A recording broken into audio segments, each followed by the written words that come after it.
যে আপনাকে ভালোবাসে না তাকে দিনের পর দিন ভালোবেসে যাওয়া, যেখানে আপনার ভালোবাসার কোনো স্বীকৃতি নেই সেখানে প্রত্যাখ্যান হওয়ার সম্ভাবনা খুব বেশি।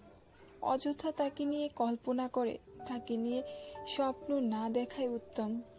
এতে করে কষ্টের কারণ আরো বেশি বেড়ে যায়। ভুল মানুষকে নিয়ে স্বপ্ন দেখার অভ্যাস পরিহার করা উচিত।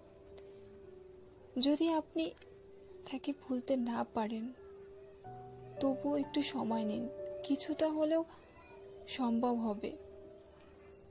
এমন পরিস্থিতিতে বাস্তবতাকে মেনে নিতে হবে। তাও সম্ভব না হলে সবসময় নিজেকে ব্যস্ত রাখার চেষ্টা করতে হবে। ফলে ভুল করেও সেই মানুষটির কথা আর মনে পড়বে না, হয়তো মনে পড়বে কিন্তু আগের চেয়ে অনেকটা কম। হয়তো তাকে মনে পড়লে আপনার আগে প্রচন্ড বেশি কষ্ট হতো, আর নিজেকে ব্যস্ত রাখার ফলে আগের চেয়ে কষ্টের কারণটা একটু হলেও কমবে। আর যদি ব্যস্ততা মেনে নিতে পারেন তাহলে হয়তো তাকে অনেকটা ভুলতে পারবেন। সবচেয়ে বড় উত্তম হয় বাস্তবতাকে মেনে নেওয়া।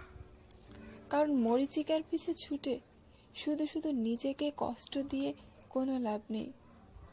এতে শুধু নিজেই কষ্ট পাবেন, ওই মানুষটার কোনো ক্ষতি হবে না। খুব সহজেই নিজেকে মুক্ত করতে পারবেন যদি বাস্তবতাকে মেনে নিতে পারেন। কষ্ট হলেও বাস্তবতাকেই মেনে নিতে হবে।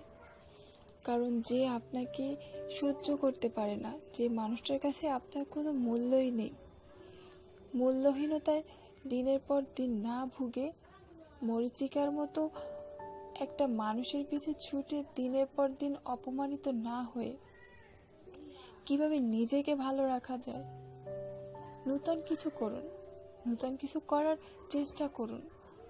তাহলে হয়তো সেই মানুষটাকে পুরোপুরি না হোক একটু একটু করে ভুলে যেতে পারবেন। হ্যাঁ, একটু সময় লাগবে, সময় লাগলেও ধৈর্য ধরে তাকে ভোলার চেষ্টা করুন। সবচেয়ে বড় হলো নিজের মনের প্রতি আত্মবিশ্বাস রাখুন।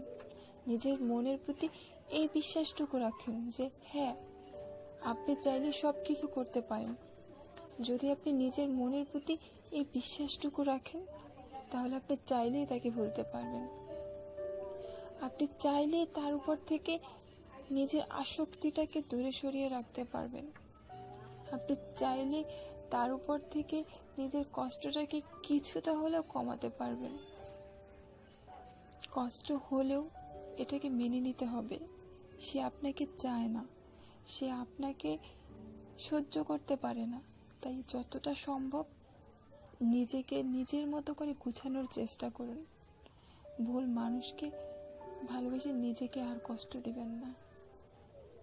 নিজেকে সুন্দরভাবে গুছান, তাতে আপনারই ভালো হবে।